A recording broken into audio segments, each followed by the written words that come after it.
I'm going to live with my parents, so you, a stranger, should find a cheap place to stay. Sorry for the trouble.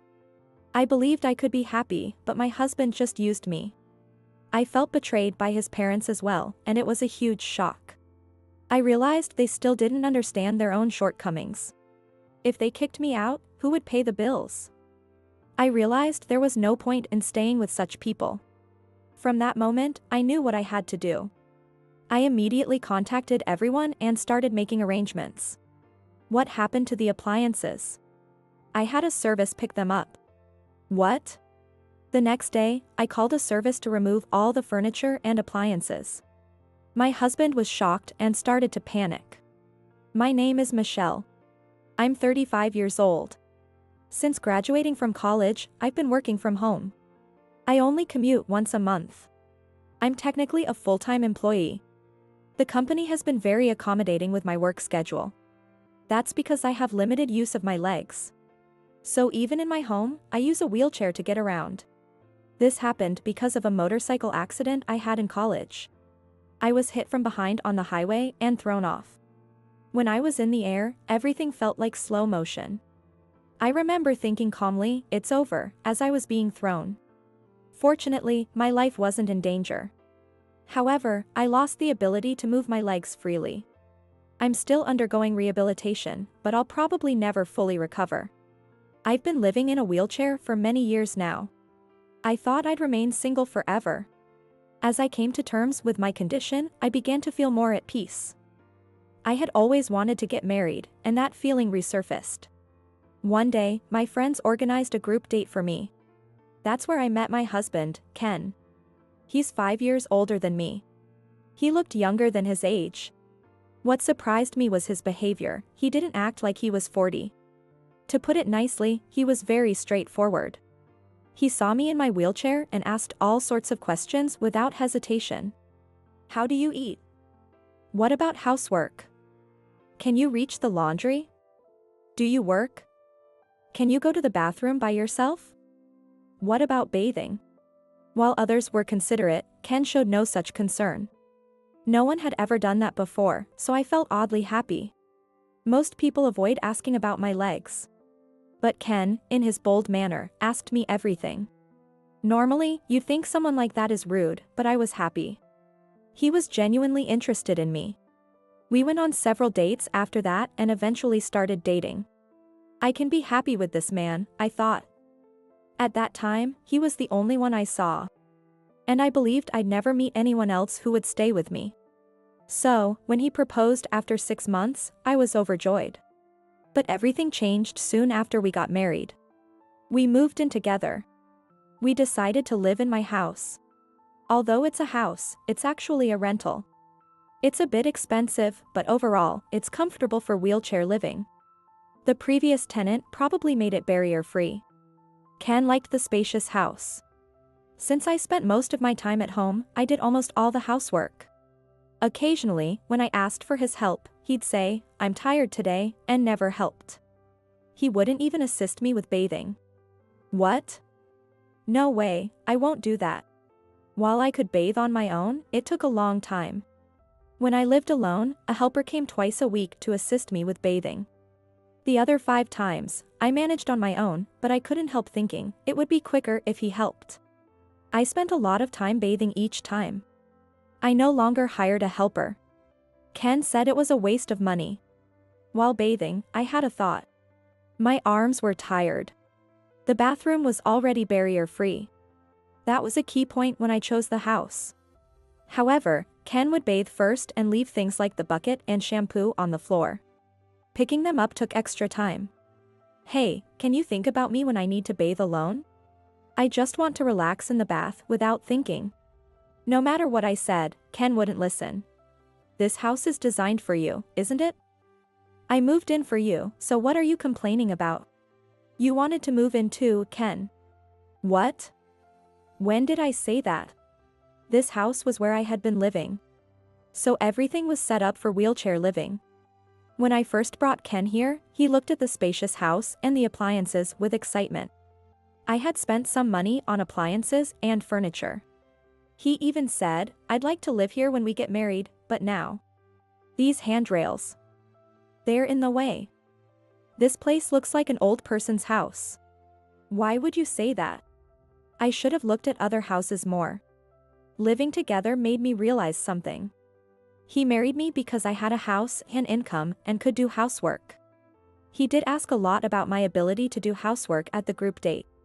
Because he married me despite my disability, my colleagues and friends often tell me, "What a wonderful husband you have."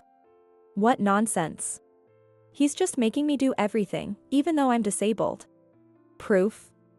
He goes out drinking every night. He's been a part-timer since we started dating. Realizing this after marriage made me feel pathetic and I cried. Yet, I didn't leave him. Since he married me, he must have some love for me. I kept telling myself that. Hey. Give me some spending money. I just gave you some. That's already gone. Ken stopped working and started asking me for money. I consulted with his mother. Ken doesn't seem interested in working. What should I do? He's probably just tired from working so much. Let him rest a bit. Even though she always said, "You can talk to me about anything," she always took her son's side. I suppose it's natural since he's her only son, but I couldn't accept it. Since I've lost my parents, I have no other family to turn to. I felt utterly lost. I thought about talking to my friends, but the last time I vented a little, they said, "You're so lucky." Ken puts on a good front. That night, he confronted me. "Hey. You said something unnecessary to my mom, didn't you? About your job?" "Yeah." "Why did you make her worry?" "Unbelievable." "Then stop making her worry and get a job." When I said that, he stormed out. Whenever things got tough, he always left. And then he'd come back drunk in the morning. "Hey, I came back. It's early morning, you're disturbing the neighbors. Be quiet. Shut up. Don't tell me what to do." When he's drunk, he's completely unmanageable. During those times, I could only endure in silence. I was reaching my limit. I started to think about it. However, the thought of being alone again made me sad. I was torn between continuing to endure or living alone for the rest of my life. As the idea of divorce became more prominent, Ken suddenly said something. "I'm thinking of living with my parents." "What? Moving back to their house?" "No, they're moving here." He spoke as if living together was the most natural thing. And he decided on his own that they would move in here. His parents were elderly, and I understood wanting to be close to them. But both of them were still healthy, and I couldn't understand why they needed to move here when they had their own house. Isn't it unnecessary for them to move here? 4 people would make it cramped, and I work from home, so it would be difficult. You only think about yourself, don't you? I didn't realize you were such a selfish person. I'm just saying it's unnecessary for them to move here when they have their own house. This place is bigger and has all the latest conveniences. Plus, it's barrier-free. If they moved in, I'd have to be considerate of them while working. Ken is hardly ever home, but his parents, being retired, would be home a lot. Also, everything takes me a bit longer than most people, like using the bathroom and taking a bath. I could easily imagine how exhausting it would be to live while constantly being considerate. Give me some time to think about it. I can't wait long. Hurry up. Although he said he couldn't wait, Ken didn't actually wait at all. He brought his parents over that weekend. I realized this plan must have been in the works within the family for some time. "Listen, I've been thinking, maybe you should move into a facility?" Huh? I couldn't believe what I was hearing. A facility? Me? Yeah. It's a good idea, right? You can't do everything on your own, and a facility would take care of all that for you. It became clear that he wasn't just thinking of moving his parents in, he wanted to kick me out. "I'll visit you sometimes." I was completely awake now. If I don't fight now, when will I? What do you think I am? Huh? You're my wife. Are you telling your beloved wife to move into a facility? Wait a minute. When did I ever say I loved you? I felt my face flush with anger. He had been using me all along. How could I have not realized this sooner? I blamed myself for letting it go this far. I needed to set things straight. Then he said something even more outrageous. My parents are moving in here, so you, a stranger, should move into a cheap facility. What did you say? I looked to his parents for support, but they just grinned eerily. What are you smiling about? Sorry about this. They may have been planning to take over my house from the start. Everything was happening so fast lately. I realized I needed to get these people out of my house. Leave now.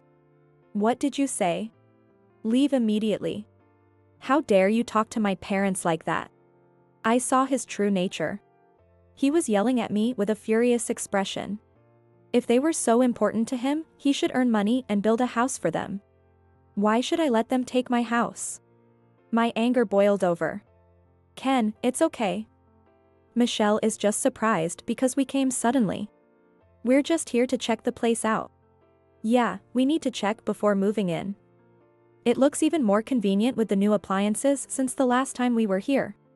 They were serious about taking my house. I took a deep breath to calm down. As I cleared my mind, a question arose. What will they do after they kick me out? Ken's parents are on pensions, and he is a part-timer. I currently cover all the rent and living expenses. Who's going to pay the $2,800 rent? Do they think Ken is earning the money? Ignoring my doubts, they left cheerfully. Ken left with them. I'm staying at their house tonight. Wait. We need to talk. There's nothing to talk about. I've made my decision. My mind is set. I was left alone, feeling utterly stunned. However, I couldn't just sit around. I knew I had to do something, so I called a realtor I knew. That night, Ken stayed at his parents' house and didn't come back. They were probably celebrating their victory together. I began sorting my belongings, separating what I needed from what I didn't. The next day, Ken came home to find everything organized. Wow, you've started tidying up. Did you find a facility already? Yes, I did. He was clearly surprised by my immediate response. I handed him the signed divorce papers. Here, I've signed my part. You need to sign it too. Divorce papers? Why are we getting divorced? Because you're kicking me out, right? So there's no point in being married anymore. Ken looked as if he had been hit by a ton of bricks. He clearly didn't expect me to initiate the divorce. No, you need me, don't you? I have no idea what you're talking about. Who else would marry you besides me? I can live on my own. But you said you wanted to be married. His frantic state revealed just how arrogant and self-assured he had been. He saw me as a lonely woman with a disability and thought he could take advantage of that. I was independent, financially stable, and could manage the household. Plus, since I was always at home, I took care of the housework. For him, I was the ideal woman for maintaining his freedom. He didn't need to work because I was earning money. Marrying me made him look good to others, and he thought I wouldn't leave him because I had no other options. He had been thinking that way and remained confident. That's why he was so shocked when I handed him the divorce papers without hesitation. But, if you divorce me, you might be single forever. I'd rather be single forever than stay married to you. You'll spend the rest of your life lonely. Whether I'm lonely or not isn't for you to decide. He was clearly panicking because I, who had been compliant until now, was finally fighting back. I could see how unsettled he was. I never realized what a weak man he was. Why had I been so considerate of him and followed his lead? Deciding to divorce him lifted a weight off my shoulders.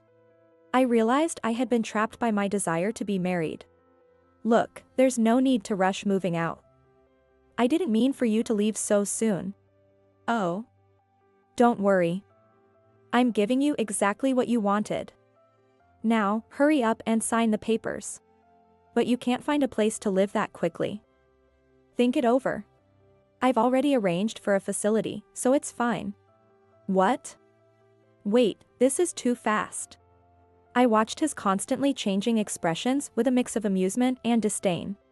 He oscillated between mockery and panic. As I became more clear-headed, he started to seem increasingly annoying. I've already informed the facility's manager, and they know my situation well.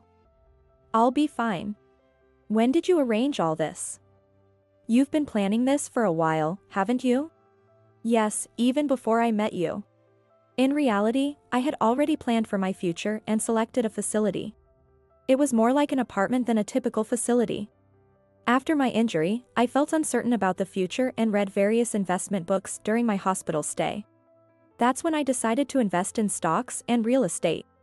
I had diversified my salary and my parents' inheritance. I had already purchased the facility I had my eye on and had been renting it out for rental income. I never mentioned any of this to Ken. It was my secret stash. There's no need to divorce.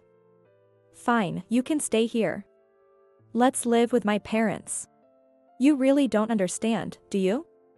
There's no way I'm living with them. He was incredibly naive. Even after I mentioned divorce, he still believed I had no one but him. Sorry, but my mind is made up. What's with all this selfish talk? Do whatever you want. Don't come crying to me later. I won't. Just sign the papers already. He fell silent, thinking things over. It must have been a few hours. I spent that time organizing my belongings. Then I overheard Ken making a phone call.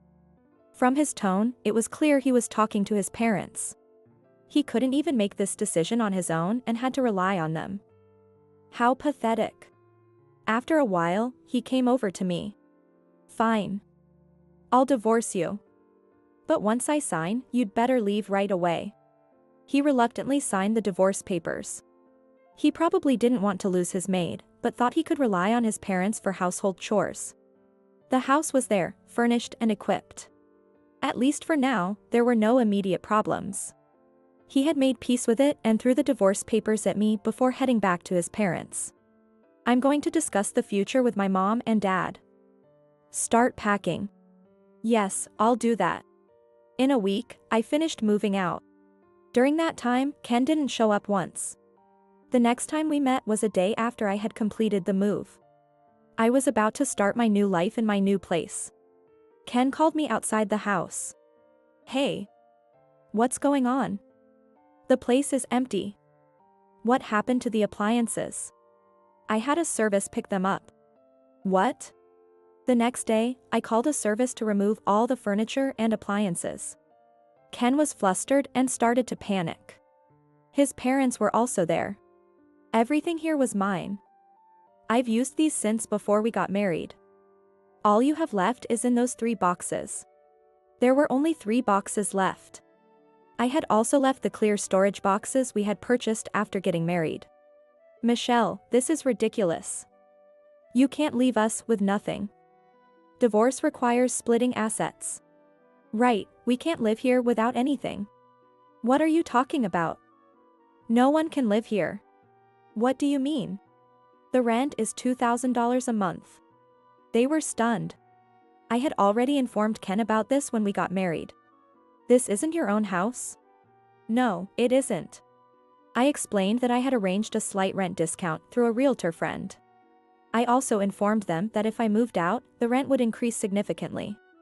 Given that it was a barrier-free property, I had already received several inquiries from people with similar needs. I suggested they move out. Why didn't you tell us this earlier? Yeah. What are we supposed to do now? That's not my problem. I informed Ken. I didn't hear anything. I'll sue you. I expected this response. To outsiders, it might look like I selfishly divorced, terminated the lease, and took all the furniture and appliances. But I was prepared. Sue me? Do you have the money for that? His face twisted.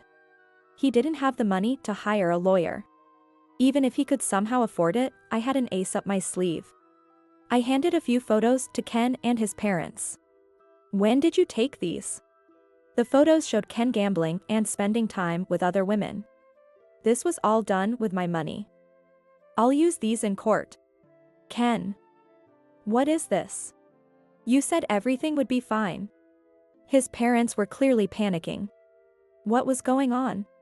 Suddenly, Ken apologized deeply. I'm sorry. Forget about the divorce, please come back. I need you, Michelle. You're the one who kicked me out. The divorce is already finalized, and you said you didn't love me. I'm leaving. Now, even his parents apologized beside him. We have nowhere else to go. This was news to me. What do you mean? Our house was foreclosed. To my surprise, they had to vacate their home in a few weeks. They had declared bankruptcy. The debt accumulated by Ken's father had snowballed to an unmanageable amount for pensioners. Ken, who had been getting an allowance from his parents while single, realized their house was at risk and thought marrying me would secure his future. I now understood why mother-in-law had been so kind before the marriage. It's too late to apologize. We're strangers now, and I can't help you. Are you okay with us being homeless? That's your own fault. At least give us the appliances and furniture. You have money, Michelle. Do you plan to sell them? No. Their intentions were obvious. I made it clear that I had no intention of giving them any furniture or appliances. Don't say that. Please show some mercy. It's too late for apologies. You'll have to figure it out yourselves. We can't, which is why we're asking you. I told them, who were being too persistent, that if they couldn't pay the rent, they had to leave. Since the lease was in my name, I could simply cancel it. It was easy to evict them. Even if the lease was transferred, Ken wouldn't be able to afford to live there without a job. I had already confirmed this with the realtor. I can't afford the rent. In the end, it was decided that the lease would be cancelled. I no longer needed the house, and since the divorce was finalized, everything was over. I managed to get the stun trio out of the house and locked it up. What are we going to do now? I'm moving into my facility now. Goodbye. Humph. A facility must be a terrible place with no freedom. Enjoy your miserable life there. Ken couldn't resist throwing one last insult my way. I ignored him and left them behind. However, Ken wasn't going to stay quiet. A few days later, he showed up at my new facility. Hey, what's going on? This place is... He looked like he was about to faint when he saw the facility. It's far from a miserable place. It's the best. The facility I moved into was a luxury one worth $1 million. I had saved diligently and invested wisely, allowing me to purchase this place. The previous tenant had just moved out, so I could move in immediately. I sold some appliances for extra cash, and I still had plenty left. This facility was expensive for a reason. It had doctors and helpers on site. The layout was like a high-end apartment, offering privacy. The unit was a 3-bedroom apartment, allowing families to live together, so some residents were couples or families. I could call a helper with the push of a button, and I received daily assistance with bathing. I initially intended this place to be my final residence, but I'm glad I decided to move in now. You had this much money? So what? And I don't appreciate you coming here. We're strangers now, so leave. Ken suddenly tried to act sweet. Honestly, it was creepy. Just let me stay here alone, please. What are you talking about? That's not happening. We're divorced. Face reality. Come on, let's get remarried. I'm living in a motel now. Isn't that pitiful? I can't get a job without an address. What a shameless man. It seemed he had already abandoned his parents. He only thought about himself. You should look in the mirror. You look pathetic. What? You're a grown man who relied on his parents for money, became a parasite after marriage, and now you're homeless and begging. Pathetic. His face turned red. Aren't you ashamed of begging your ex-wife? Look, everyone's watching. The residents peeking out from their balconies were watching. In fact, I had asked them to do this in advance. I asked them to watch when my ex-husband came to visit. I always believed that he would come to see me at least once. I thought he would either come to see my miserable state in the facility or to beg for something. The residents were very cooperative and looked at him with deliberately pitiful eyes. Their acting was spot on. I wanted to applaud them. Ken finally realized how shameful his actions were when he saw the stares around him. I won't bother you again, he said with a pale face and then left. He probably won't come here again. Later, when I went out, I met his mother working at the grocery store checkout. His father works as a janitor, and she is a cashier. As soon as she saw me, she turned her face away and hid. She was scolded by a young female employee for her behavior. Ken, it seems, was introduced to a job by someone he met at a motel and is now being overworked for ridiculously low wages. I frequently host home parties and live happily every day with people from the same facility. I've also made friends with others in wheelchairs. Living here is so comfortable and joyful that I wish I had moved here sooner. I've even found time to resume my long overdue rehabilitation. Now, I have a goal to move my legs by myself, even if just a little. My work and personal life are both fulfilling, and I'm enjoying every day.